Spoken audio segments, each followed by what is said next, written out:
मैं मुख्य आचार्य आर के सोनवानी आप सभी को जय मसीह की आज की ऑनलाइन रविवारी आराधना परमेश्वर पिता, परमेश्वर पुत्र और पवित्र आत्मा के नाम से प्रारंभ करते हैं। आमीन और आमीन। आइए आज की आराधना हम प्रारंभ करते हैं। एक छोटी प्रार्थना कर लेंगे और प्रार्थना में अगुवाई श्रीमती रानी साहू करेंगी जो इमली भाटा से है। आप सभी को जय मसीह की। मेरा नाम रानी साहू है। मुझे विश्वासी मंदिर आते लगभग 8 वर्ष हो चुके हैं। आने के कारण था मुझे बहुत ज़्यादा शैतानी शक्ति लगी थी। विश्वासी मंदिर की प्रार्थना दुआ से मैं बची हूँ। जैसे मैं बची हूँ वैसे दूसरों को बचाने का कार्य करती हूँ। आइए प्रार्थना में जाए।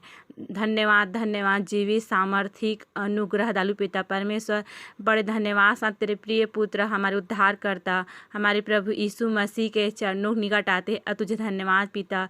धन्यवाद पिता परमेश्वर, आपने हम प्रभु रात मीठी सुखदाई नींद दिया और सुबह का सुंदर प्रकाश दिख लिया है प्रभु, इसके लिए धन्यवाद प्रभु। हम धन्यवाद देते प्रभु आज विश्राम के दिन प्रभु तेरे भवन में जाने के लिए मदद अगुवाई किया प्रभु, इसके लिए धन्यवाद पिता परमेश्वर। हम पिता विश्वासी मंदिर में आए हैं प्रभु, जितने विश्वासी भाई बहन सब आए सबको पिता तेरे हाथ में सौंपते प्रभु। हर एक पिता आपके नाम की हम स्तुति महिमा करने वाला हो सके प्रभु, आत्मा सच्चाई से पिता परमेश्वर ऐसा से विनती और प्रार्थना करते हैं। हम धन्यवाद देते प्रभु ऐसे अगुआ गुरु दिया प्रभु, इसके लिए पिता परमेश्वर। और हर एक बातों को तेरे हाथ सौंपते हुए आगे की आराधना को तेरे पवित्र बलवंत भरे हाथ सौंपते हुए इस छोटी सी विनती जीवित एकमात्र उद्धार करता हमारे प्रभु यीशु मसीह के नाम से मांगते हैं, आमीन। इस समय परमेश्वर की महिमा करेंगे गीतों को गाने के द्वारा। और पहला गीत गाएंगे हमन गाना गाबो से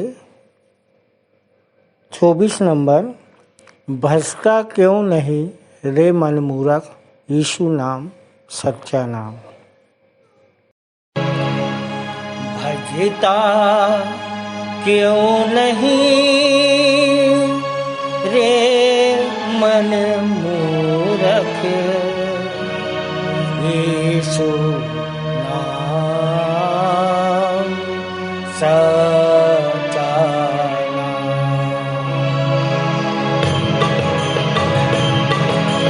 भजता क्यों नहीं रे मन मूरख, यीशु नाम सच्चा नाम।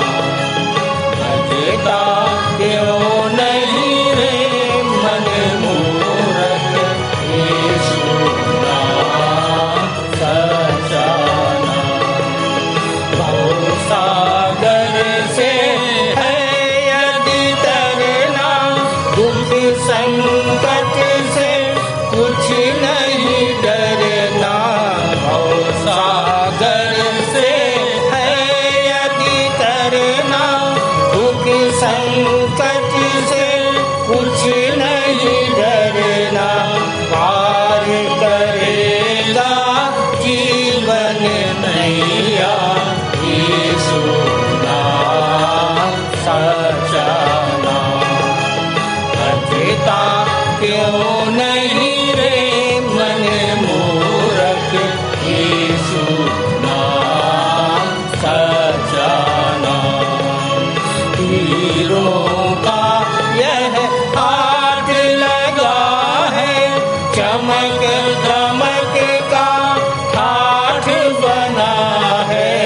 हीरों का यह हाथ लगा है, चमक दमक का ठाठ बना है। सोच समझ कर सौदा कर ले, यीशु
मत लिपटाना, दुनिया से है एक दिन जाना, मन माया में मत लिपटाना, प्राण रहे तब तक तू बदले यीशु नाम सच्चा नाम।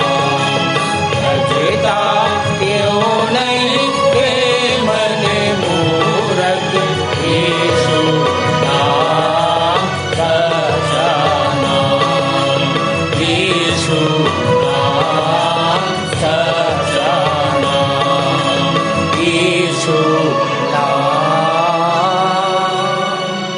सच्चा नाम।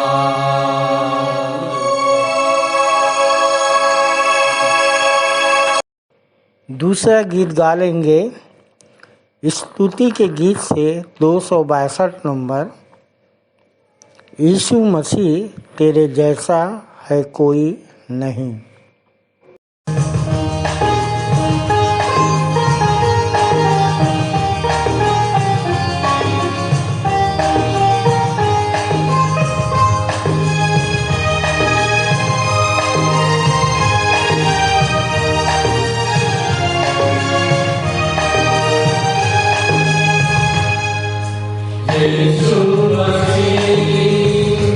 तेरे जैसा है कोई नहीं।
याह की स्तुति करो, यहोवा का धन्यवाद करो, क्योंकि वह भला है और उसकी करुणा सदा की है।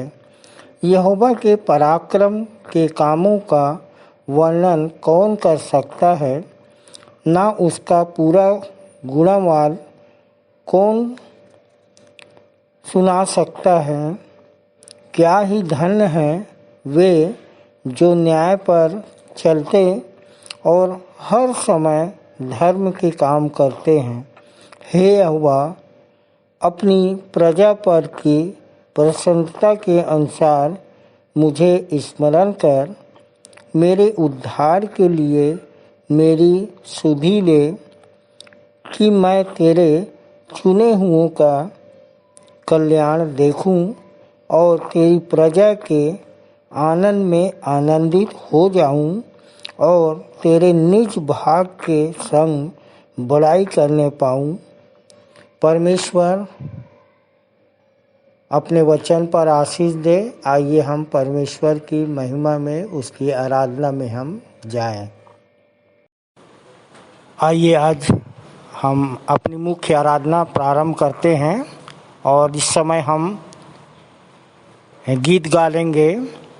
स्तुति के गीत में से गीत नंबर 20, शुद्ध हो सवेरे मेरे प्राण, सरा ईश्वर को धन्य मान।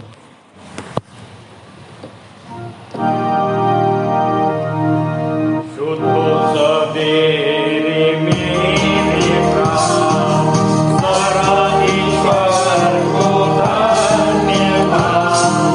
अभी भी है हुआ बिहान, प्रभु की दया है पार। प्रभु तुझे सराहता है और तेरी स्तुति करता हूँ। तेरा और दिन का लौटिहान, तू है अटल और कृपावान। अंधकार के भय और बंधन से मुझे दिलाया तेरा स्नेह। हे प्रभु आज और हर समय, कर मेरी रक्षा और सहाय। सड़कों पर मुझे तू चला और भीषण जाने से बचा। परीक्षा में हो मेरी धाम और पाप को मुँह में छूट गया। हे पिता आपकी कृपा से दिन भर तू सुनी मेरी है।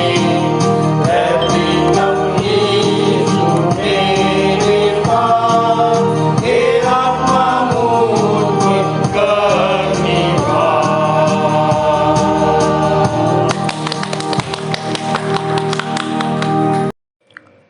आइए उत्तरवादी की रीति से पढ़ने के लिए हम सब निकाल लेंगे।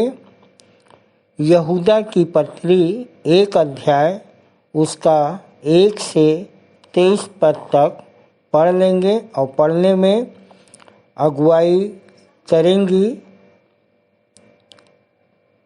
बहन सुनीता यादव और उत्तर देंगी कुमारी खुशबू यादव, जो लोरमी कलीसिया से हैं। आप सबको जय मसीह की। मेरा नाम सुनीता यादव है। प्रभु में आए लगभग मुझे 4 वर्ष हुए हैं। आइए उत्तरवादी पाठ निकाल लेंगे। यहूदा की पत्री 1 अध्याय से 23 पद तक। पहला पद मैं पढ़ूंगी, दूसरा पद आप सभी बेटी के साथ पढ़ेंगे। वचन में इस प्रकार लिखा है, यीशु मसीह के दास और याकूब के भाई यहूदा की ओर से उन बुलाए हुओं के नाम जो परमेश्वर पिता में प्रिय तथा यीशु मसीह के लिए सुरक्षित है। तुम्हें दया, शांति और प्रेम बहुतायत से प्राप्त होता रहे। हे प्रियो, जब मैं उस उद्धार के विषय तुम्हें लिखने का हर संभव प्रयत्न कर रहा था जिसमें हम सब सहभागी हैं, तो मैंने यह लिखना और अनुरोध करना आवश्यक समझा कि तुम उस विश्वास के लिए यत्नपूर्वक संघर्ष करते रहो जो पवित्र लोगों को एक ही बार सदा के लिए सौंपा गया था। क्योंकि कितने ऐसे मनुष्य चुपके से आ घुसे हैं जो बहुत पहले से अपराध के दोषी ठहराए जा चुके हैं। वे अधर्मी हैं जो परमेश्वर के अनुग्रह को लुचपन में बदल डालते हैं और हमारे एकमात्र स्वामी और प्रभु अर्थात यीशु मसीह को अस्वीकार करते हैं। अब मैं तुम्हें याद दिलाना चाहता हूँ, यद्यपि तुम सब बातों को पहले ही से जानते हो, कि प्रभु ने मिस्र से एक कुल को बचाने के पश्चात उनको जिन्होंने विश्वास नहीं किया किस प्रकार नाश कर दिया। और जिन स्वर्गदूतों ने अपने पद को स्थिर न रखकर अपने निज निवास को छोड़ दिया, उसने उनको अनंत बंधनों में जकड़कर उस भीषण दिन के न्याय के लिए अंधकार में रखा है। जिस रीति से सदोम और अमोरा और उनके आसपास के नगर, जो इनके समान ही घोर अनैतिकता में लीन होकर पराये शरीर के पीछे लग गए थे, वे कभी न बुझने वाली आग के दंड में पड़कर उदाहरण स्वरूप ठहरे हैं। फिर भी ये स्वप्नदर्शी उसी प्रकार शरीर को अशुद्ध करते, प्रभुता को तुच्छ जानते और स्वर्गदूतों की निंदा करते हैं। परंतु प्रधान स्वर्गदूत मिकाईल ने जब मूसा के शव के विषय में शैतान से वाद विवाद किया, तो अपमानजनक शब्दों का प्रयोग करने का दुस्साहस न किया, पर कहा, प्रभु तुझे डांटे। पर ये लोग जिन बातों को नहीं समझते उनकी निंदा करते हैं और अविवेकी पशुओं की भांति जिन बातों को स्वभाव ही से जानते हैं उन्हीं के द्वारा नाश हो जाते हैं। उन्हें धिक्कार है, क्योंकि उन्होंने कैन का अनुसरण किया और मजदूरी के लिए बिना विचारे बिलाम की सी भूल कर बैठे और कोरह के समान विद्रोह करके नाश हो गए। ये मनुष्य समुद्र तल की छिपी चट्टान है, जो तुम्हारे प्रीति भोजों में तुम्हारे साथ निधड़ कर खाते पीते हैं, केवल अपना ही ध्यान रखते हैं। निर्जल बादल है जिन्हें हवा उड़ा ले जाती है, पतझड़ के फलहीन वृक्ष हैं जो 2 बार सूख चुके और जड़ से उखड़ गए हैं। समुद्र की प्रचंड लहरें हैं, जो फेन के समान अपनी लज्जा उछालते हैं। डावाडोल तारे हैं, जिनके लिए घोर अंधकार सदा के लिए ठहराया गया है। हनोक ने भी, जो आदम से 7वीं पीढ़ी में था, उनके विषय में यह नबूवत की, देखो प्रभु अपने लाखों पवित्र जनों के साथ आया, कि सबका न्याय करे और सब भक्तिहीनों को उनके सब अभक्ति के काम जो उन्होंने भक्तिहीन होकर किए, और उन सब कठोर बातों के विषय में जो भक्तिहीन पापियों ने उसके विरोध में कही है, दोषी ठहराए। ये कुड़कुड़ाने वाले, डोल ढूंढने वाले, अपनी वासनाओं के अनुसार चलने वाले, घमंड भरी बातें करने वाले और अपने लाभ के लिए लोगों की चापलूसी करने वाले लोग हैं। पर हे प्रियो, तुम उन बातों को अवश्य स्मरण रखो, जिन्हें हमारे प्रभु यीशु मसीह के प्रेरित पहले ही कह चुके हैं। वे तुमसे कहा करते थे, अंत के दिनों में ऐसे ठट्ठा करने वाले होंगे जो अपनी अभक्तिपूर्ण बुरी अभिलाषाओं के चलाए चलेंगे। ये वे हैं जो फूट डालते हैं, ये सांसारिक एवं आत्मा रहित हैं। पर हे प्रियो, तुम अपने अति पवित्र विश्वास में डटकर पवित्र आत्मा में प्रार्थना करते हुए अपने आप को परमेश्वर के प्रेम में बनाए रखो और अनंत जीवन के लिए उत्सुकता से हमारे प्रभु यीशु मसीह की दया की बाट जोहते रहो। जो संदेह करते हैं उन पर दया करो। आइए अंतिम वचन हम एक साथ पढ़ लेते हैं। औरों को आग में से झपट कर निकालो और डरते हुए अन्य लोगों पर दया करो, यहाँ तक कि शरीर द्वारा कलंकित वस्त्रों से भी घृणा करो। प्रभु अपने वचन पढ़े और सुने जाने पर हम सबको बहुतायत की आशीष दे। आमीन। आप सबको जय मसीह। आइए हम विश्वास वचन बोलें। मैं सर्वशक्तिमान पिता पर स्वर्ग और पृथ्वी के सृजनहार परमेश्वर पर विश्वास रखता हूँ।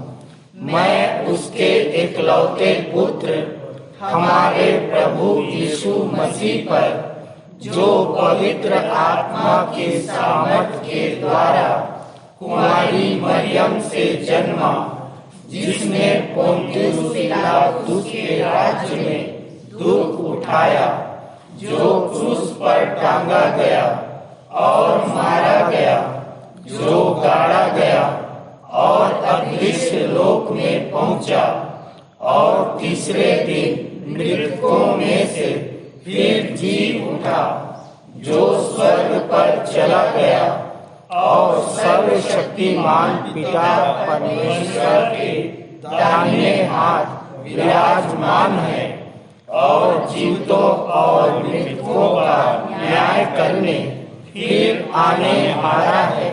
विश्वास रखता हूँ मैं पवित्र आत्मा पर, पवित्र सारी कलीसिया पर, संतों की संगति पर, देह के पुनरुत्थान पर, पापों की क्षमा पर और अनंत जीवन पर विश्वास रखता हूँ। आमीन। सामान्य सामाजिक एवं पारिवारिक कलीसियाई प्रार्थना में अगुवाई करेंगी आचार्य श्रीमती सुनैना सिंह। आप सभी को जय मसीह की। मेरा नाम आचार्य श्रीमती सुनैना सिंह है। आइए हम प्रार्थना में जाएं। हाथों को जोड़े, आंखों को बंद करें और मन परमेश्वर की ओर लगाएं। महान सामर्थी दयावान परमेश्वर, आपके चरणों के नज़दीक आते धन्यवाद देते जीवन के सारे उत्तम आशीषों के लिए। धन्यवाद देते प्रभु जीवन के हर एक विपरीत परिस्थितियों के लिए, दुखों के लिए, सुखों के लिए प्रभु, जिसके कारण प्रभु हम आपको जान पाए और इससे ज़्यादा हम आपको जानते। आपने हमसे अद्भुत प्रेम किया कि आपने अपना इकलौता बेटा हमारे लिए दे दिया और वो आज हमारे ही अंदर चलता फिरता है प्रभु। ऐसी दया, ऐसी अनुग्रह के लिए आपको लाख लाख धन्यवाद देते हैं। आपके प्रिय बेटे हमारे प्रभु यीशु मसीह के नाम से हम आपके सम्मुख आते हैं प्रभु। और दयावंत परमेश्वर, धन्यवाद देते हैं अपने देश के लिए, जहाँ हम पाए जाते हैं, जहाँ हम स्वतंत्र होकर प्रभु आपकी स्तुति आराधना करने पाते हैं प्रभु। दयावंत परमेश्वर, धन्यवाद देते हैं इस विश्वासी मंदिर प्रांगण के लिए, जहाँ हम उपस्थित होकर प्रभु आपके नाम की महिमा बढ़ाई करते हैं। इस कंपाउंड में जो हॉस्पिटल है, जो इस हॉस्पिटल में काम करते हैं, सारे अधिकारी कर्मचारियों को आपके सरसामर्थी हाथ में देते हैं। चाहते हैं आपके डर भय में होकर मरीजों की वो सेवा करने वाले होने पाए प्रभु। और होने दीजिए प्रभु, जितने बीमार हैं वो चंगाई को प्राप्त करके जाने वाले हो सके और आत्मिक चंगाई के लिए इस मंदिर तक पहुंचकर आत्मिक चंगाई को प्राप्त करके जाने वाले होने पाए प्रभु। दयावंत परमेश्वर, धन्यवाद देते हैं मंदिर के सभी घटकों के लिए, जो भी कार्य होने हैं प्रभु, निर्माण के कार्य होने हैं प्रभु, आप में होकर होने पाए प्रभु। और सारे कार्य के आप अल्फा और ओमेगा होइए खुदावंद बाप। दयावंत परमेश्वर, विनती करते हैं हमारे भेंटों का देना, वचनों का बोलना, गीतों का गाना, हर चीज़ आपको सुखदायक सुगंध के रूप में ग्रहण योग्य होने पाए प्रभु। दयावंत परमेश्वर, विशेषकर विनती करते हैं वक्ता भाई बहनों को आपके सरसामर्थी हाथ में देते हैं प्रभु। जो भी वचन यहाँ आज बोया जाए प्रभु, इससे पहले बोया जाए आप हमारे हृदय को तैयार करिए कि वो बीज गिरे प्रभु और 100 गुना 60 गुना और कई गुना प्रभु फल लाने वाले हम होने पाए। हम वचन सुनकर एक कान से दूसरे कान से निकालने वाले ना होने पाए प्रभु। दयावंत परमेश्वर विशेषकर विनती करते हैं जितने लोग मंदिर के कार्यों में लगे रहते हैं, अपने आचार्य गण के लिए, अपने सहायक आचार्यों के लिए, सहायक आचार्यों के लिए प्रभु, एक एक जन के लिए हम प्रार्थना करते हैं जो प्रतिदिन प्रतिभोर आपके राज्य के लिए काम करते हैं प्रभु। होने दीजिए प्रभु, उनको उनके पूरे परिवार को आप आशीषों से माला माल करिएगा। दयावंत परमेश्वर अपने गुरुजी के लिए, संचालक संचालिकाओं के लिए और हर एक जो इस मंदिर से जुड़ा हुआ है, जो तन मन से आपके कार्यों को करता है प्रभु, एक एक जन को आपके सरसामर्थी हाथ में देते हैं प्रभु। दयावंत परमेश्वर होने दीजिए, न केवल ये लोग हमें वचनों से वरन सांसारिक रूप से भी ये हमें निरंतर बढ़ाते चले जाते हैं। होने दीजिए प्रभु, इनको इनके पूरे परिवार को आप आशीषों से माला माल करिए।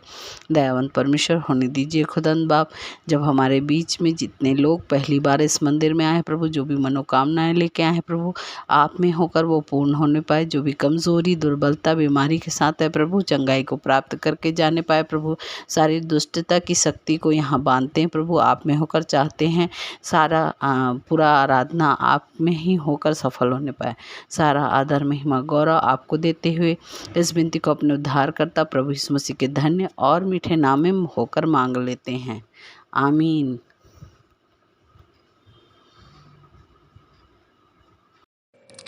ये समय है संदेश का और हमारे लिए संदेश लेके आ रहे हैं आचार्य श्री पंडित चंद्रशेखर देव तिवारी शास्त्री, जिनका विषय है परमेश्वर से आस अर्थात राई के दाने के बराबर विश्वास। मत्ती 17:20 पर इनका संदेश आधारित है। आप सबको आचार्य पंडित चंद्रशेखर देव तिवारी शास्त्री की ओर से जय मसीह की। आज के रविवारी संदेश का हमारा विषय है परमेश्वर से आस राई के दाने के बराबर विश्वास। मत्ती 17 अध्याय और उसके 20 पद। और यहाँ पर लिखा है कि अगर राई के दाने के बराबर विश्वास है तो पहाड़ से कहोगे तो वह सरक कर चला जाएगा और कोई चीज़ असंभव न होगी। आपके लिए कोई चीज़ असंभव न होगी कब? जब आप विश्वास करते हैं तब। हम विश्वास के बारे में पढ़ते हैं इब्रानियों 11:1 में कि विश्वास आशा की गई वस्तुओं का निश्चय और अनदेखी वस्तुओं का प्रमाण है।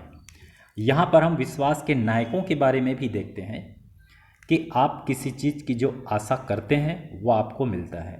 तो यहाँ पर ऐसे दाऊद है, अब्राहम है, मूसा है, यूसुफ है, दानियल है, इनकी चर्चा की गई है कि इन्होंने विश्वास से बड़े बड़े कार्य किए और ये लोग बताए कि हाँ, हमको परमेश्वर पर विश्वास है। अपने विश्वास पर वो लोग अडिग रहे, कितनों भी समस्याओं में, तकलीफ में भी वो विश्वास में बने रहे। दूसरी बात ये है कि विश्वासी मंदिर के बोर्ड नंबर 3 में आप इसके बारे में और भी डिटेल में पढ़ सकते हैं कि विश्वास है का 4 प्रकार के विश्वासी बताए गए हैं। और सबसे बड़ी चीज़ ये है कि यीशु मसीह ने कहा अगर विश्वास रखते हो तो तुम बड़े बड़े काम करोगे। ये बड़े काम क्या? यीशु मसीह ने जो किया वो भी आप कर सकते हैं। बीमारों को चंगा कर सकते हैं, दुष्ट आत्माओं को निकाल सकते हैं और सबसे बड़ी चीज़ है सुसमाचार का प्रचार कर सकते हैं। महान आदेश परमेश्वर का जो है सब जाति के लोगों को चेला बनाओ। अगर आपको विश्वास है आप चेला बनाने का काम करेंगे, आत्माओं को जीतेंगे और कलीसिया की स्थापना करेंगे। जब हम विश्वास की चर्चा करते हैं तो अधिकतर लोग चंगाई से इसे जोड़ते हैं कि भाई आज लोगों के पास समस्याएं हैं, दुख तकलीफ है। और यीशु मसीह के समय में भी यही था। लोग बीमार थे, दुष्ट आत्माओं से सताए जा रहे थे, दुखित पीड़ित थे, वो यीशु मसीह के पास आए और जो विश्वास करते गए वो ठीक हो गया। अंधा कैसे ठीक हुआ? यीशु मसीह ने कहा तेरे विश्वास ने तुझे चंगा किया। उन्होंने विश्वास किया तो चंगा हो गया। ऐसे पूरी बाइबल में इतने सारे लोगों के बारे में बताया गया कि उन्होंने विश्वास किया और चंगाई को प्राप्त किया। 12 वर्ष से लहू बहने वाली स्त्री, वो कहती थी कि यीशु के वस्त्र को छूंगी तो चंगी हो जाए। उसका विश्वास ये था और वो चंगाई को पा गई। तो अगर विश्वास करेंगे तो आपके जीवन में आश्चर्यकर्म होगा, चंगाई होगी। अधिकांशतः लोग हमारे पास भी आते हैं, फ़ोन करते हैं और व्हाट्सएप से भी वो संदेश भेजते हैं कि भाई हमारी ये तकलीफ़ है, ये बीमारी है, आप प्रार्थना कर दीजिए। हम उनके लिए प्रार्थना करते हैं, पूछते भी हैं कि आपका विश्वास कितना है, क्या आप यीशु मसीह को जानते हो, परमेश्वर को जानते हो। कभी कभी ऐसा होता है लोग यीशु मसीह को नहीं जानते, परमेश्वर के बारे में सुने ही नहीं है, तो फिर वो विश्वास क्या करेगा। तो हमें पहले ये जानना है कि परमेश्वर है कौन, यीशु मसीह है कौन, और उसकी ओर जब हम विश्वास के साथ देखते हैं, उसकी ओर ताकते हैं, तो आपके जीवन में आश्चर्यकर्म होगा, चंगाई होगी। लोगों की आंखों से पता चल जाता है कि ये कितना विश्वास है। जब सामने वाला विश्वास करता है, हमारा भी विश्वास है, ये विश्वास जुड़ जाता है और एक अद्भुत चमत्कार होता है, क्योंकि विश्वास में एक मैग्नेटिक पावर है। प्रेरितों के 3 अध्याय में हम पढ़ते हैं कि एक लंगड़ा था और पतरस यूहन्ना ने कहा कि हमारी ओर देख, और उन्होंने उसकी ओर देखा, बोला कि यीशु मसीह के नाम से चल फिर, वो चलने फिरने लगा। तो ये विश्वास था पतरस और यूहन्ना के अंदर, क्योंकि विश्वास का वरदान उनको मिला था। तो विश्वास जो है वो चेहरे से झलकती है, बातों से वो झलकती है। प्रेरितों के 14 अध्याय में हम पढ़ते हैं कि लुस्त्रा में एक लंगड़ा व्यक्ति था। पौलुस ने उसको टकटकी लगा कर देखा, उसको विश्वास हो जाने का विश्वास था कि ये चंगा हो जाएगा, विश्वास था, और इसीलिए वो चंगा भी हो गया। तो जब हम परमेश्वर के पास आते हैं तो हमको विश्वास करना है, क्योंकि बिना विश्वास के हम परमेश्वर को प्रसन्न नहीं कर सकते, अनहोना है। और 2 कुरिन्थियों 4:13 में लिखा है कि जो विश्वास करते हैं वे बोलते हैं। अगर आप विश्वास करते हैं तो आप बोलेंगे कि हाँ, जैसे हम बोलते हैं कि यीशु मसीह ने कहा तुम ईश्वर हो, हाँ हम बोलते हैं कि ईश्वर हैं। रही सवाल ये विश्वास की, तो इसके बारे में घंटों बातें किया जा सकता है। यीशु मसीह के चेले नाव में थे तो भी उनको विश्वास नहीं था कि हम बच जाएंगे। वो पुकार रहे हैं कि प्रभु जी हमें बचा, नाव डूब रही है, जबकि यीशु मसीह उनके साथ है। मार्था मरियम, इनके यहाँ यीशु मसीह अक्सर जाते, उनको विश्वास नहीं था कि उनका भाई लाजर जी उठेगा। तो ऐसा भी है, लोग यीशु मसीह के साथ थे उसमें, तो भी उनमें कई लोगों को विश्वास ही नहीं था। ये विश्वास एकाएक नहीं होता। विश्वास के लिए आप प्रार्थना करिए, वचन को पढ़िए, परमेश्वर आपको विश्वास का वरदान देगा और आप विश्वास करेंगे। और जब आप विश्वास करेंगे तो बड़े बड़े चिन्ह चमत्कार होंगे, बीमार चंगे होंगे, दुष्ट आत्माएं निकाली जाएंगी, आत्मा बचाई जाएंगी और एक बहुत बड़ी कलीसिया की स्थापना कर सकते हैं।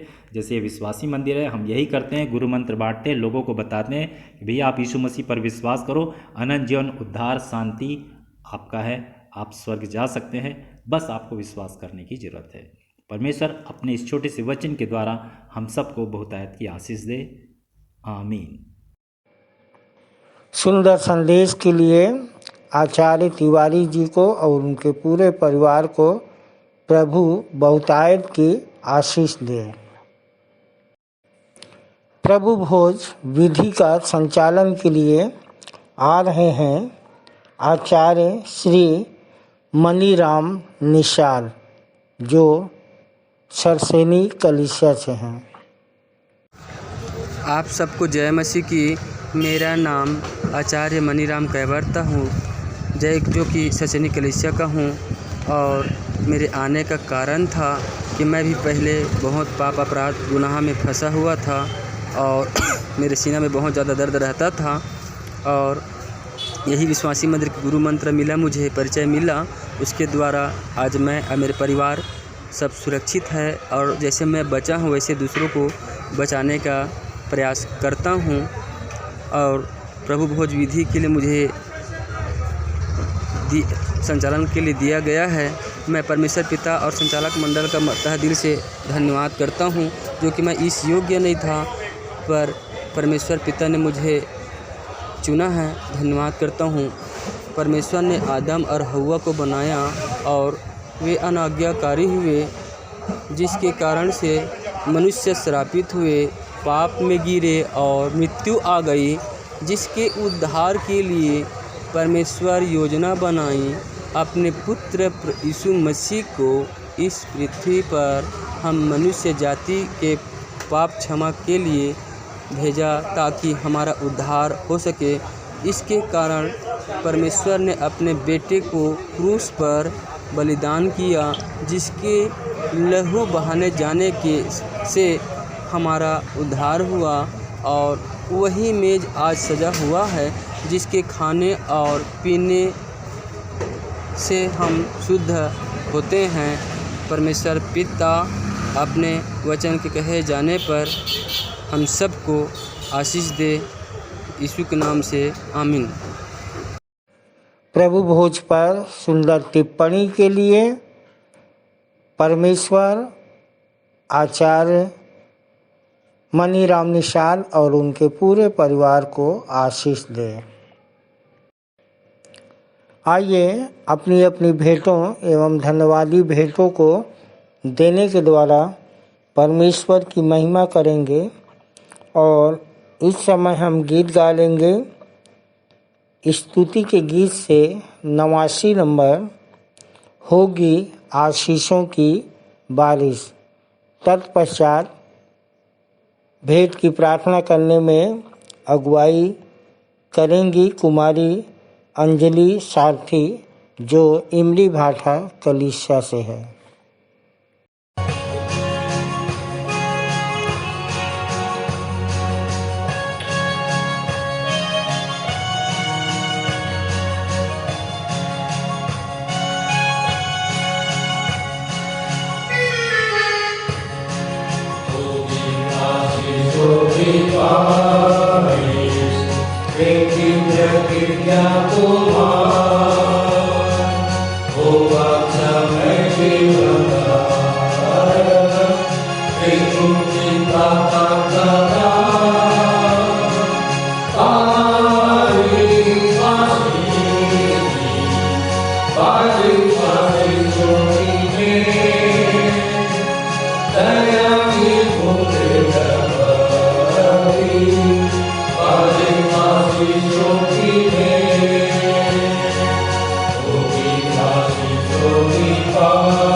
आप सबको जय मसीह की। मेरा नाम अंजलि सारथी है। प्रभु में आए हुए मुझे 3 वर्ष हो चुके हैं।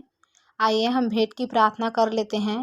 आकाश के झरोकों को खोलकर हमारे ऊपर अपरंपार आशीषों की वर्षा करने वाले महान सामर्थी दयालु प्रेमी पिता परमेश्वर, आपके प्रिय बेटे प्रभु यीशु मसीह के नाम में आपके चरणों के निकट में आते हैं पिता, और आपको हृदय से धन्यवाद करते हैं पिता। धन्यवाद प्रभु जी के पिता, प्रार्थना के माध्यम से प्रभु जी हम आपसे बातचीत करने पाते हैं पिता। और हम धन्यवाद करते हैं प्रभु जी कि पिता आप हमारी प्रार्थनाओं को सुनते भी हैं प्रभु जी। हम धन्यवाद करते हैं पिता, और हम प्रार्थना विनती करते हैं पिता इन भेंटों के लिए प्रभु जी। पिता परमेश्वर, हम प्रार्थना करते हैं पिता कि इसे अपनी बड़ी दया से कबूल कर लेना पिता परमेश्वर। प्रभु जी, प्रार्थना करते हैं कि ये जो भेंट है प्रभु, आपके ही कार्य में खर्च होने वाले हो सके परमेश्वर पिता। पिता परमेश्वर, जिन छोटे बड़े हाथों ने ये भेंट दिए हैं प्रभु जी, उनको आशीषित करना पिता। और प्रभु जी, जो घर में रख छोड़े हैं प्रभु, उन्हें खर्च करने की बुद्धि देना पिता परमेश्वर। हम प्रार्थना विनती करते हैं पिता कि जिन्होंने विशेष भेंट दिया है प्रभु जी, उनके लिए भी पिता कि उनके जीवन में यह स्वर्णिम अवसर बार बार आने वाला हो सके प्रभु जी। जिन्होंने अपना खेत का पहला फल दिया प्रभु जी, पिता परमेश्वर, उनके खेत हमेशा हरियाली से भरे रहें पिता परमेश्वर। प्रभु जी, हम प्रार्थना विनती करते हैं पिता कि जिन जिन लोगों ने भेंट दिया है पिता, सबकी योजनाओं पर, उनके बाल बच्चों पर आपकी आशीष बनी रह सके परमेश्वर पिता। और प्रभु जी, हम मौद्रिक मानसिकता के ना बने, परंतु प्रभु जी हम निर्बलता में सामर्थ्य की सिद्धि को प्राप्त करने वाले हो सके प्रभु। और इन भेंटों से बढ़कर पिता, हम अपने आप को जीवित, पवित्र और आपको भावता हुआ बलिदान करके चढ़ाने वाले हो सके पिता। सारी बातों को आपके हाथों में सौंपते हैं पिता, और आगे की आराधना को भी आपके सामर्थी हाथों में सौंपते हुए छोटी दुआ प्रभु यीशु मसीह के मीठे और धन्य नाम में मांग लेते हैं। आमीन।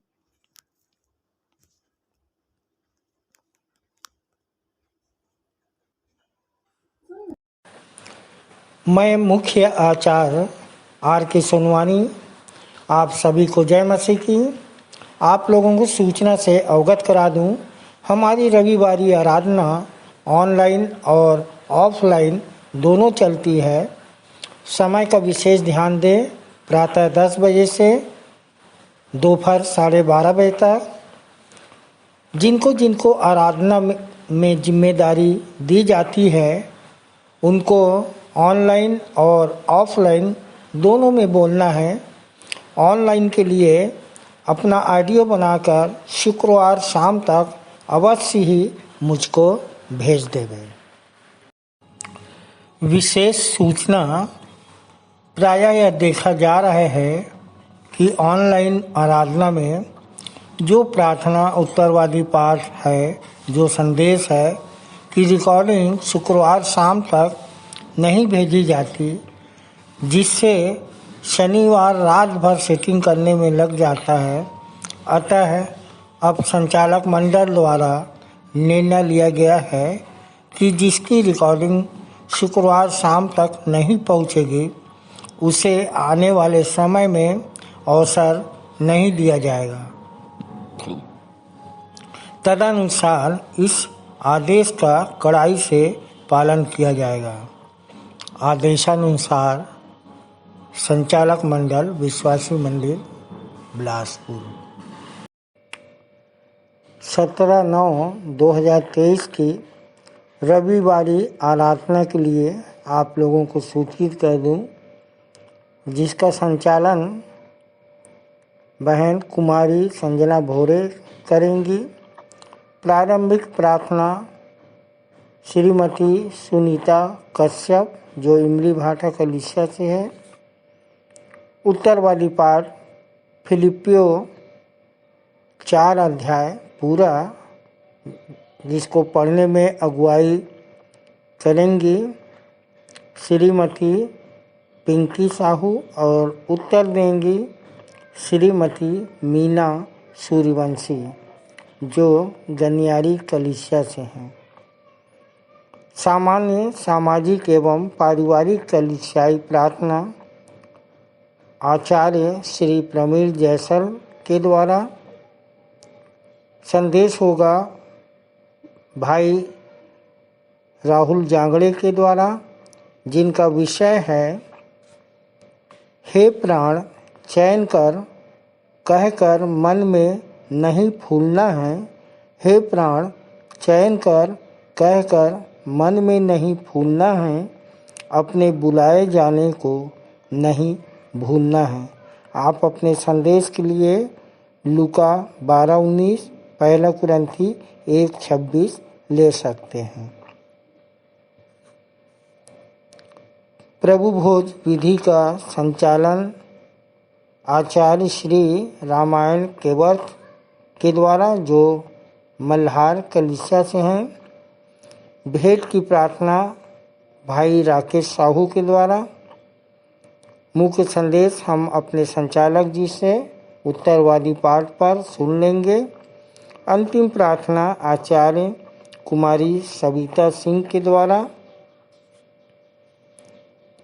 और सह संचालिका श्रीमती अर्चना दास जी की आशीष से सभा का समापन करेंगे। धन्यवाद।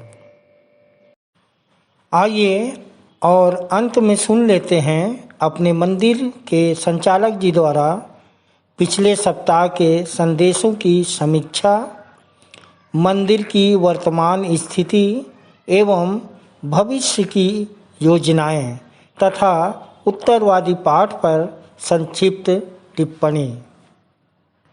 सबको जय मसीह की।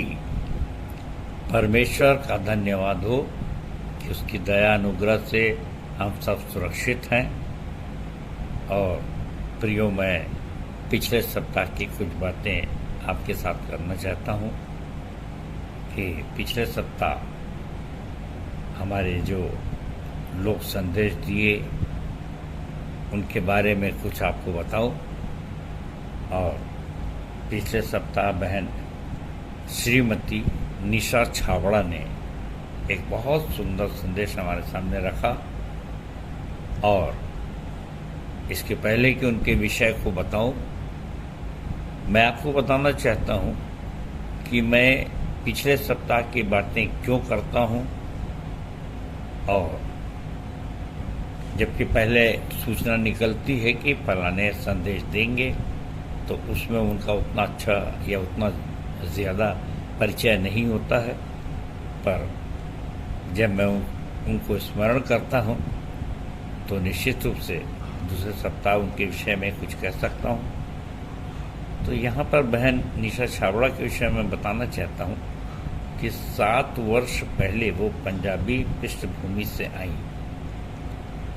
और बहुत ही कट्टर विश्वासिनी है, जबकि इनके पति और समाज के बहुत से लोग विश्वास नहीं करते हैं। और ये बहन अपने तन मन धन से समर्पित है। और बहन ने एक सुंदर संदेश दिया जिनका विषय था कि जीवन में जब आंधियां आए क्या करें कि न डगमगाएं। मत्ती 7:24 से 27 पर यह आधारित है। और बहन ने बताया कि हमें अपना घर चट्टान पे बनाना है, अर्थात हमारा विश्वास चट्टान की तरह होना चाहिए। जबकि अगर दाऊद के विषय में जाने 2 शमूएल 22:1-4 में, तो दाऊद कैसे विश्वास करता था, कितने भजन वो लिखा, पर एक आंधी उसके जीवन में आई और वो एक स्त्री बेतशेबा को बलात् अपने पास ले आया और कुकर्म किया और परमेश्वर का प्रकोप का भागी हुआ। परंतु उसने पश्चाताप किया और फिर से अपना घर बसा लिया। प्रियो, हमको भी अगर हमसे कोई भूल हो जाए, पाप हो जाए, तो क्षमा मांगना चाहिए, सच्चा पश्चाताप करना ही चाहिए, जैसे उड़ाव पुत्र ने किया। और हमारा पिता हमको क्षमा करता है और कहता है कि फिर से इसे न दोहराना। लूका 8:6-13 में बीज बोने वाले का दृष्टांत यीशु मसीह ने बताया और बताया कि हम यदि वचन में बने रहेंगे तो निश्चित रूप से हमको जो संगति मिलना चाहिए, संगति रूपी आर्द्रता, पानी मिलना चाहिए, वो मिलता रहता है और हम अच्छे बीज की तरह फलते हैं और बहुत सा फल लाते हैं। संसार के चालाक लोग अपने से बड़े पैसे वालों से दोस्ती करते हैं। इस बहन ने बताया कि भाई दुख सुख में काम आएंगे, कुछ पैसों की मदद भी हो सकती है, इत्यादि इत्यादि। तो क्यों ना हम यीशु मसीह से दोस्ती कर लें, इतने चालाक बन जाए जिसके पास स्वर्ग और पृथ्वी का सारा अधिकार है। और इसलिए चट्टान सा विश्वास एस्तर का भी था, जिसने कहा कि मारी गई तो मारी गई लेकिन जाऊंगी। ऐसा निर्णय हम लोगों को भी लेने की आवश्यकता है। यहूदा इस्करियोती के समान दो चित्ता न बने। योना भी, जिसको नीनवे को जाना था, तर्शीश को चला गया, परंतु उसके जीवन को भी यीशु मसीह ने बदला और वो कैसे वापस आया और फिर प्रभु की आज्ञा को माना। आवश्यकता है मरियम यूसुफ जैसे दृढ़ बने, और इब्रानी 11:35 में जैसे स्त्रियों ने अपने मरे हुओं को फिर जीवित पाया, कितने मार खाते खाते मर गए परंतु छुटकारा न चाहा कि उत्तम पुनरुत्थान को प्राप्त करें। ऐसे दृढ़ विश्वास, चट्टान से विश्वास की आवश्यकता है। और इसके पश्चात बहन ने बहुत सुंदर 4 लाइन कविता भी कहा। शैतान बैठा है मुंह फाड़े, शैतान बैठा है मुंह फाड़े, मसीह खड़े हो जाए सीना ताने, और कहें आंधी आने दो या आने दो तूफान, वो नैया क्या डूबेगी जिसमें बैठा है यीशु महान। बहन ने इसको गा के बहुत से सुंदर ढंग से रखा। बहन को इस सुंदर संदेश के लिए परमेश्वर बहुतायत की आशीष दे। धन्यवाद। और इसके पश्चात हमारे सामने प्रभु भोज का संचालन किया गया सहायक आचार्य भाई राम कुमार निषाद के द्वारा, जो कि चूरा घाट से आते हैं। और भाई के विषय में भाई ने बहुत सुंदर गवाही रखी। और मैं आपको बताता हूँ कि भाई 8वीं पास है और यहाँ से लगभग 30-40 किलोमीटर दूर रहते हैं हमारे विश्वासी मंदिर से। और इसके पश्चात इनके पास 3-4 कलीसियाएँ हैं छोटी छोटी।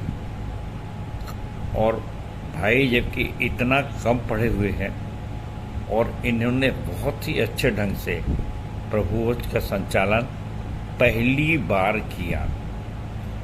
और प्रियो, मैं ये बताना चाहता हूँ कि इस सप्ताह, पिछले सप्ताह ऑफलाइन में विश्वासी मंदिर में जब वो संचालन कर रहे थे तो कुछ जोड़े थे जो पहली बार आए थे और मसीही बैकग्राउंड से थे, क्रिश्चियन बैकग्राउंड से, और बहुत ही पढ़े लिखे थे और मुझको बहुत ही संपन्न घराने के लग भी रहे थे। मैं तो खैर पहचानता नहीं था उनको, लेकिन बाद में पता चला कि वो आए और उन्होंने सारे नए विश्वासियों के इन सब कार्यों को देखा, संदेश को सुना और बहुत भूरी भूरी प्रशंसा कर रहे थे, आश्चर्यचकित हो रहे थे कि हमने कभी ऐसी मंडली हमने नहीं देखा था। भाई ने सुंदर गवाही के साथ संचालन किया और प्रेरितों के काम 2:38 से 40 और उसके आगे के पदों को पढ़े। और जैसे पतरस ने कहा, मन फिराओ, बपतिस्मा लो, पवित्र आत्मा का दान पाओ। और भाई ने पवित्र आत्मा के महत्व को बताया और इस बात पे ज़्यादा प्रकाश डाला कि टेढ़ी जाति से बचें। अब ये टेढ़ी जाति क्या होती है? कभी वो पवित्र आत्मा के नाम पे, कभी एक बपतिस्मा देने के नाम पे एक और बपतिस्मा लो, या इन सब में वो भ्रमित करती है। तो आप भ्रमित न रहें और पहला पत्रस 3:21 के वचन के अनुसार शुद्ध विवेक से परमेश्वर के वश में रहें। पहला पत्रस 2:24-25 के अनुसार यीशु के कोड़े खाने से हम चंगे हुए हैं। कभी भी लूका 9:62 के अनुसार हल पर हाथ रखकर पीछे न देखें, परंतु प्रेरितों का काम 2:42 के अनुसार शिक्षा पाने, संगति रखने व रोटी तोड़ने में लीन रहें। सो भाई को सुंदर संचालन के लिए, सुंदर संदेश के लिए बहुत बहुत धन्यवाद। परमेश्वर बहुतायत की आशीष आपको और आपकी कलीसिया के लोगों को दे। धन्यवाद प्रियो। और इसके बाद अब मेरा संदेश था जो मत्ती 12:15 से 45 पर आधारित था। यह हमारा पिछले सप्ताह का उत्तरवादी पाठ है। और फिर मेरे प्रियो, मैं बताना चाहता हूँ कि जब एक ही वचन पे हमको बार बार बोलना पड़ता है, कभी बहुत विस्तार से और कभी उसका सारांश, तो एक बात का ध्यान रखिए कि मेरे लिए कहा भी जाता है कि मैं इसी स्थान पर या इसी पैरा पर, इसी उत्तरवादी पाठ पर ऑफलाइन भी संदेश देता हूँ। और लोग कहते हैं कि यहाँ कुछ बोले और वहाँ कुछ बोले। तो अक्सर मैं बताता भी हूँ कि भाई 15 से मत्ती 12:15 से 45 पद में लगभग 30 पद हैं, और 30 पद में से एक पद पर भी अगर प्रकाश डालो तो 15 मिनट 10 मिनट ऐसे कम निकल जाते हैं। सो प्रियो, पूरे पाठ पे सारांश बोलना ये एक बड़ा कठिन सा काम हो जाता है, और मैं इसीलिए बहुत उसका सारांशीकरण भी करके आपके सामने रखता हूँ। और हमेशा कहता हूँ कि एक अध्याय को भी अगर अच्छे से समझ लें तो बहुत ऊंची बात होगी। क्यों? उसको न केवल समझें बल्कि उसको सिद्ध कर लें, तो एक वचन भी पर्याप्त होता है। और इसके लिए आप सब जानते हैं कि जब क्रूस पे लटकाया गया था यीशु मसीह, तो एक डाकू जिसने कभी वचन नहीं सुना था, परंतु एक वचन को सुना, हे पिता इन्हें क्षमा कर क्योंकि ये नहीं जानते कि क्या करते हैं। और देखिए, उसने मनन किया और जो उसने अपने पश्चाताप करके और यीशु मसीह से कहा, प्रतिफल उसको तुरंत मिल गया। और वो यीशु मसीह कहना पड़ा, आज ही तू मेरे साथ स्वर्गलोक में होगा। ये है समझना, मनन करना और उस पर अमल करना। तो अगर इतना कर लें तो बहुत ही जल्दी हमको मोक्ष मिल सकता है। और इसी दृष्टिकोण से अगर आप देखें तो मैंने 4-5 चीज़ों पे ध्यान खींचा था, जिसमें एक तो यीशु मसीह प्रसिद्धि नहीं चाहते थे, और उनने बताया कि स्पेशली मेरा आना अन्य जातियों के लिए है।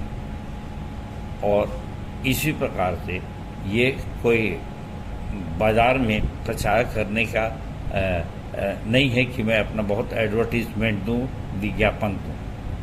और उसने दुष्ट और पवित्र आत्मा में अंतर बताया कि दुष्ट का क्या काम है और पवित्र आत्मा का क्या काम, कैसे पहचानेंगे। तो उसने 12 के 16 पद में कहा, मुझे प्रकट न करना। 19 से 21 पद में कहा, वह न झगड़ा करेगा, बाजार में उसका कोई विज्ञापन नहीं होगा, और वह कुचले हुओं को संभालेगा, और अन्य जातियां उससे आशा रखेंगी। 25 से 28 के बीच जब उसे शैतान कहा तो उसने कहा कि शैतान को नहीं निकालता, परंतु 21, 31 और 32 पर आप पवित्र आत्मा की निंदा न करें जो अक्षम्य है, इस युग में भी और परलोक में भी। पेड़ को पहचाने, उसके फलों से पहचाने। और उसके बाद स्वर्गीय चिन्ह जब उससे मांगा गया तो उसने कहा, सिर्फ एक ही चिन्ह दिखाऊंगा कि 3 दिन योना के समान मैं भी क्रूस पे ऐसे कब्र पे रहूँगा और उसके बाद मैं जिंदा हो जाऊंगा। और इसके बावजूद जो विश्वास नहीं करते हैं वे अपने शब्दों से दोषी और अपने शब्दों से निर्दोष ठहरेंगे। सो आज के दुष्ट लोगों का यही परिणाम होगा कि जो एक दुष्ट आत्मा नहीं झेल सकते, साथ साथ दुष्ट आत्मा कैसे झेलेंगे ये विचारणीय है। सो प्रियो, परमेश्वर के इस वचन पे, परमेश्वर अपने वचन पे आशीष दे। धन्यवाद। अब इसके पश्चात आज का उत्तरवादी पाठ जो है वो यहूदा 1 से 23। आइए देखते हैं। सो पुनः सबको जय मसीह की। इसके पहले कि आज के उत्तरवादी पाठ पर मनन करें, यहूदा 1 से 23, इसमें सिर्फ एक ही अध्याय है। प्रियो, मैं बताना चाहता हूं कि मैंने फिर से जय मसीह क्यों कहा और फिर से परमेश्वर का धन्यवाद क्यों देना चाहता हूं इस सुंदर अवसर के लिए कि ये 2 पार्ट में होता है संदेश जो मैं रिकॉर्डिंग करता हूँ 15-15 मिनट का। और मैं ये देखता हूँ कि सेकंड पार्ट को बहुत से भाई लोग फॉरवर्ड करते हैं सुनने के लिए। सो ऐसा लगता है कि आधा पार्ट जो है पहले का वे नहीं सुने, और जो पहली बार सुनता होगा वो ज़रूर सोचता होगा कि ये भाई कैसे एकदम डायरेक्ट उत्तरवादी पार्ट बोलते हैं, न परमेश्वर को धन्यवाद देते, न कोई संबोधन में विश करते हैं। सो मैं सोचा क्यों ना इस समय विश करके संबोधित करूं। सो प्रियो, आज का उत्तरवादी पाठ जिससे बताया यहूदा 1 से 23, और जिसका पहली आयत में इस प्रकार से लिखा है कि यहूदा की ओर से जो यीशु मसीह का दास और याकूब का भाई है, उन बुलाए हुओं के नाम जो परमेश्वर पिता में प्रिय और यीशु मसीह के लिए सुरक्षित है। इस संबोधन में एक बात आप देखिए कि जबकि यहूदा और याकूब यीशु मसीह के सगे भाई थे, और ये सगे भाई जो है उसके पश्चात यहूदा लिख रहा है कि मसीह का दास अपने आप को कह रहा है। और फिर प्रियो, आज एक एक शब्दों पे ध्यान देंगे। यीशु का दास नहीं था वो, पर मसीह का दास बनने के लिए तैयार हो गया। और यदि आप यूहन्ना 7:3 से 5 पढ़ें तो वहाँ पर लिखा है कि उसके भाई भी उस पर विश्वास नहीं करते थे। ये कहते थे कि ऐसा कोई नहीं होगा जो इतने बड़े बड़े काम करे और अपने आप को अपना प्रचार ना करे, सो प्रसिद्ध ना करे। सो ये स्थिति है। और यीशु मसीह ने जीते जी यीशु के रूप में यही कहा था। मरकुस 3:31 से अगर 35 देखें तो वहाँ लिखा है कि कौन मेरी माता और कौन मेरे पिता, ये जो प्रभु में बैठे हुए हैं ये सब मेरे माता पिता और भाई बहन हैं। सो देखिए कैसे रिश्तों को जोड़ता था और कैसे वो रिश्तों को तोड़ता है। और क्रूस पर से भी उसने यही कहा अपनी 5वीं वाणी में, हे नारी देख यह तेरा पुत्र और तू इसकी माता है। यूहन्ना को कहा, सॉरी 3री वाणी है। सो यहाँ पे आपने गौर फरमाया कि वो यीशु का दास नहीं है, परंतु मसीह का दास है। और वो भाई जो स्विश्वास नहीं करने की बात करता था, वो जब यीशु मसीह बना तो उसका दास होना ही स्वीकार किया। अपने आप को इस योग्य भी नहीं समझा कि मैं कह सके कि मेरे भैया या मेरे भाई नहीं, मैं दास हो गया। ये है मसीहा की उपलब्धि। और इसके पश्चात तीसरे पद में अपन आ रहे हैं, जहाँ इस प्रकार से लिखा है, हे प्रियो, जब मैं उस उद्धार के विषय में तुम्हें लिखने का हर संभव प्रयत्न कर रहा था जिसमें हम सब सहभागी हैं, तो मैंने यह लिखना और अनुरोध करना आवश्यक समझा कि तुम उस विश्वास के लिए प्रयत्नशील संघर्ष करते रहो जो पवित्र लोगों को एक ही बार सदा के लिए सौंपा गया था। प्रियो, ये समझा रहा है और कितने आनंद की बात है कि अभक्तों को वह समझाता है कि आपका उस पाप और दंड से बचिए और उनका स्वभाव क्या होता है। चौथा पद, क्योंकि कितने ऐसे मनुष्य चुपके से आ घुसे हैं जो बहुत पहले से अपराध के दोषी ठहराए जा चुके हैं। वे अधर्मी हैं जो परमेश्वर के अनुग्रह को लुचपन में बदल डालते हैं और हमारे एकमात्र स्वामी और प्रभु अर्थात यीशु मसीह को अस्वीकार करते हैं। सो प्रियो, आप जानते हैं कि हमारे विश्वासी मंदिर में एक एक शब्द पे बहुत गौर किया जाता है और यहाँ पर उद्धार और विश्वास के लिए यत्न करते रहो ऐसा शब्द आया है। कुछ उद्धार सौंपा गया है और किस विश्वास के लिए हम प्रयास करें। बहुत पहले जब इस विषय पर मैं विचार किया था तो आपको बताऊं कि एक एक शब्द उद्धार क्या है, कितना मिला है और कितना नहीं मिला, और विश्वास हमारे पास कितना है और कितना प्रतिशत है और कितना होना चाहिए और कैसे कैसे होना चाहिए।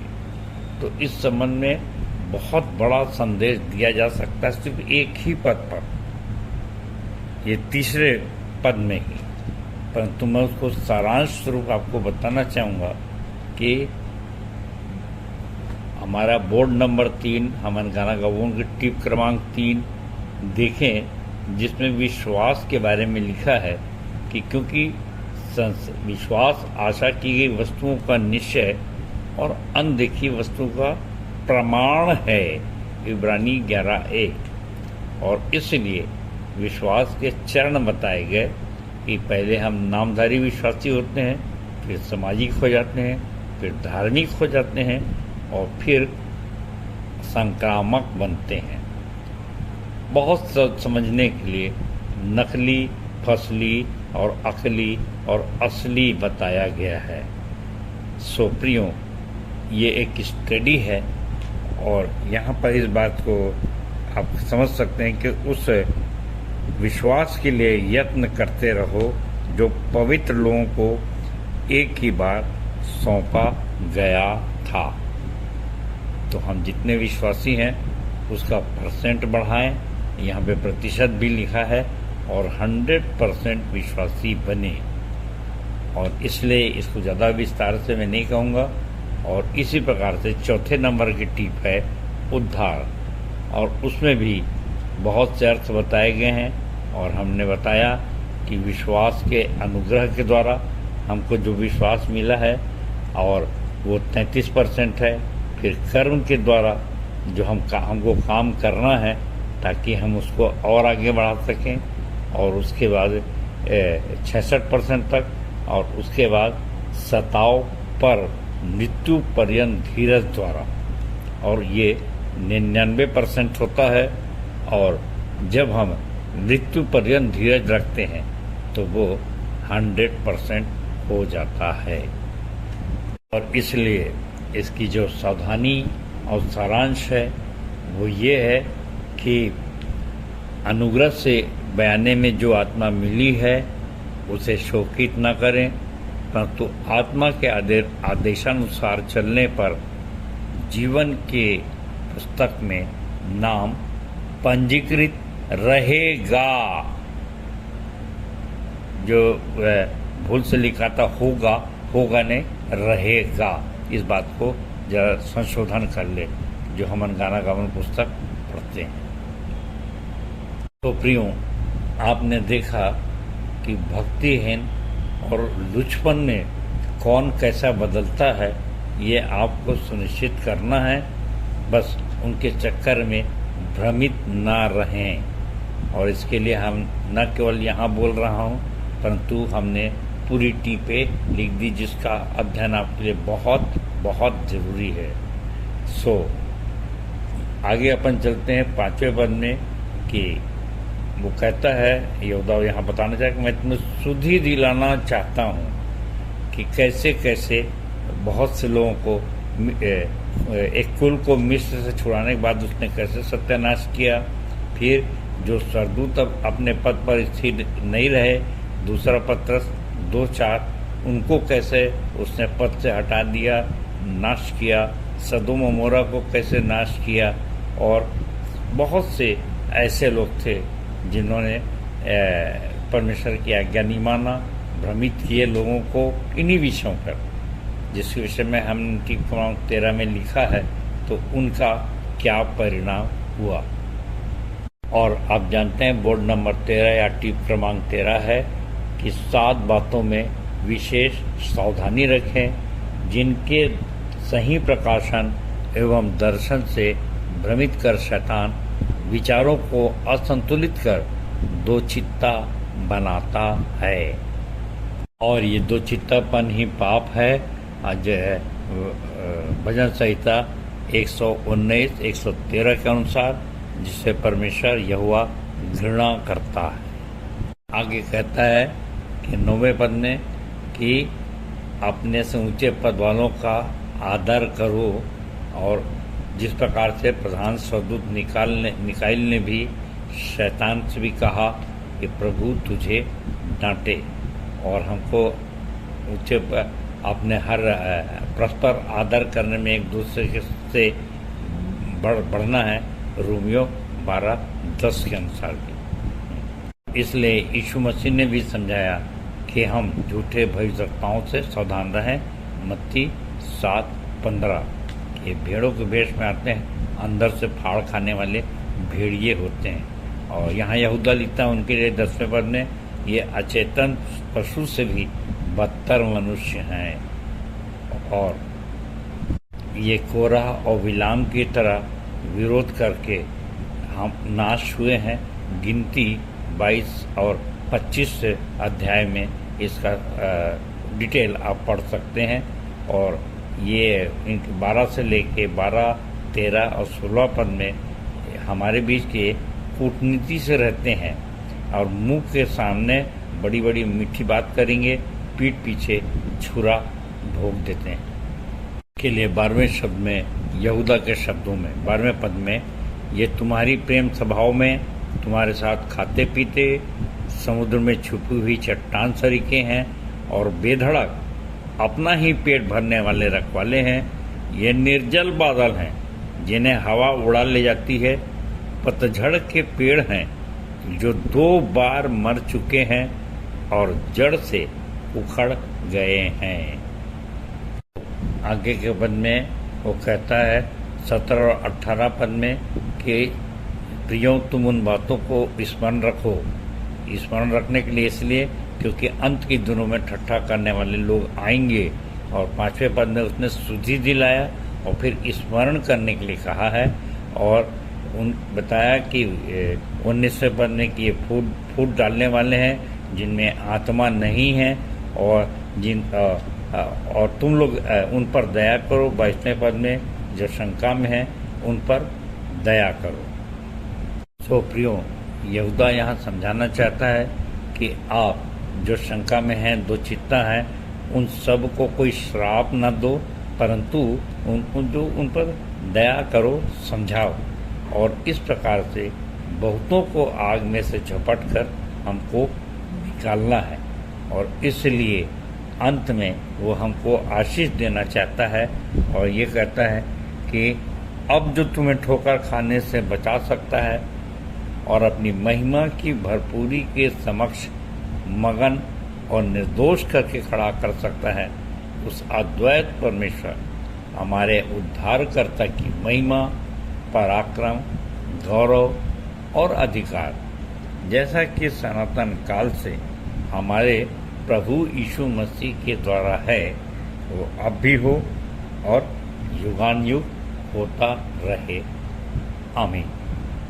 सो ठोकर खाने से बचने के लिए प्रियो, मैंने एक कविता लिखा था, कौन जाएगा।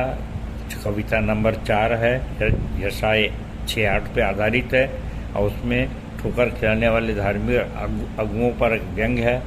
पाप क्षमा उद्धार मुक्ति से इतने पा चुका हूँ, बयाने में आत्मा लेकर पहले ही खा चुका हूँ, शेष रहा अनंत जीवन, तो वो तो मेरी मिरास और बपौती है।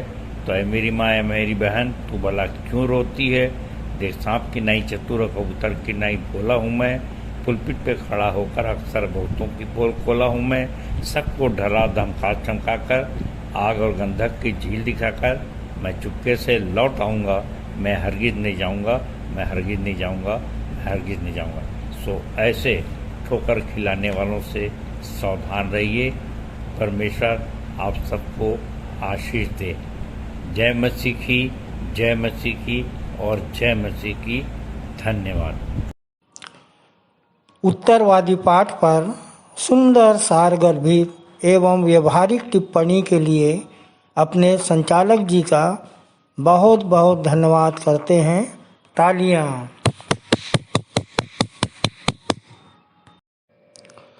हम अपनी आराधना के अंतिम भाग में हैं। अंतिम गीत गाएंगे हमन गाना गाबो से 98 नंबर, सबसे प्यारा सबसे मीठा तेरा नाम यीशु। अंतिम प्रार्थना करने में अगुवाई करेंगी आचार्य पूनम साहू और प्रभु की प्रार्थना और संचालक जी की आशीष से सभा का समापन करेंगे।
मुझे है मसीह, तो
आप सबको जय मसीह की। मेरा नाम आचार्य पूनम साहू है और विश्वासी मंदिर से जुड़े हुए मुझे 15 वर्ष हो चुके। आइए हम प्रार्थना में जाएंगे। हाथ जोड़ लीजिए, आंखें बंद कर लीजिए और सिर झुका लीजिए। हमारे सर्वशक्तिमान अनुग्रहकारी प्रेमी पिता परमेश्वर, हम धन्यवाद देते हैं प्रभु जी आज की संपूर्ण आराधना के लिए, जिसमें हम आपकी दया से उपस्थित हो सके। और पिता, हम आशा करते हैं कि हमारी प्रार्थनाएं, गीत संगीत, संदेश, भेंट का दिया जाना, गवाहियाँ व नए नए विश्वासियों से परिचय आदि आपको भाया होगा। कृपा करके प्रभु इन्हें सुखदायक सुगंध के रूप में ग्रहण करें। परमेश्वर पिता, जैसा कि आज हमने सीखा कि किस प्रकार से हम बहुतों को आग में से झपट कर निकाल सकते हैं, उन्हें बचा सकते हैं, और उसके लिए प्यारे परमेश्वर पिता, हमारे पास प्रभु जी एक गुरु मंत्र रूपी जो प्रार्थना पत्र है, उसके माध्यम से हम बहुतों को बचाने का कारण होने पाए। पिता प्रभु, आपसे प्रार्थना करते हैं, सुने गए आत्मिक संदेश से हम मसीह की समानता में बदलते जाएं, कि लोग हम में यीशु की शोभा व मसीह की सुगंध पाकर मन फिराए और आपके नाम का प्रचार प्रसार हो सके। प्यारे पिता, जब तक हम अगले सप्ताह एक दूसरे से मिलते हैं, हम सब सुरक्षित रहने पाए, आपके नाम की महिमा करने पाए और आपके नाम का प्रचार प्रसार करने पाए पिता परमेश्वर। और प्रभु जी, जब हम यहाँ से जाते हैं, हम सबों के मार्ग में रक्षा रखवाली करना, ताकि अपने गंतव्य तक पहुंचकर आपके नाम को धन्य कह सके। सारी बातों के लिए आपको धन्यवाद देते हैं, आपकी महिमा करते हैं और बड़े धन्यवाद और विश्वास के साथ छोटी विनती प्रभु यीशु मसीह के नाम से मांगते हैं, आमीन।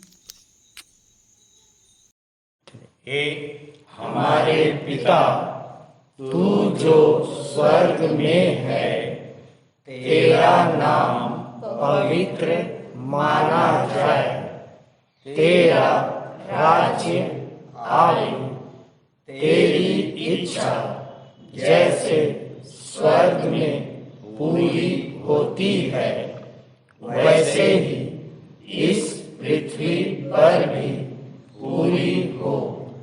हमारे दिन भर की रोटी आज हमें दे, और जैसे हमने अपने अपराधियों को क्षमा किया है, वैसे ही तू भी हमारे अपराधों को क्षमा कर, और हमें परीक्षा में ना डाल, परंतु बुराई से बचा, क्योंकि राज्य, पराक्रम और महिमा सदा तेरे ही हैं। आमीन। और अब शांतिदाता परमेश्वर, जिसने भेड़ों के महान रखवाले हमारे प्रभु यीशु मसीह को सनातन वाचा के लोहू द्वारा मृतकों में से जीवित कर दिया, तुम्हें सब भले गुणों से परिपूर्ण करे, जिससे तुम उसकी इच्छा पूरी करो और जो कुछ उसकी दृष्टि में प्रिय है, वह यीशु मसीह के द्वारा हमारे अंदर पूरा करे। उसी की महिमा युगान युग होती रहे। आमीन।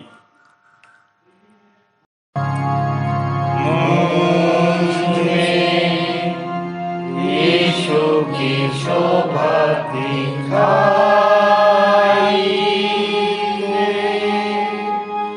उस अद्भुत प्यारा निर्मलता हेतु आत्मा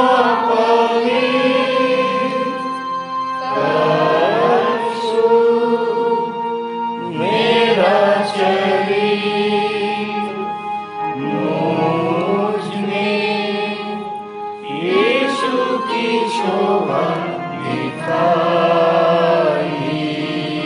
दे।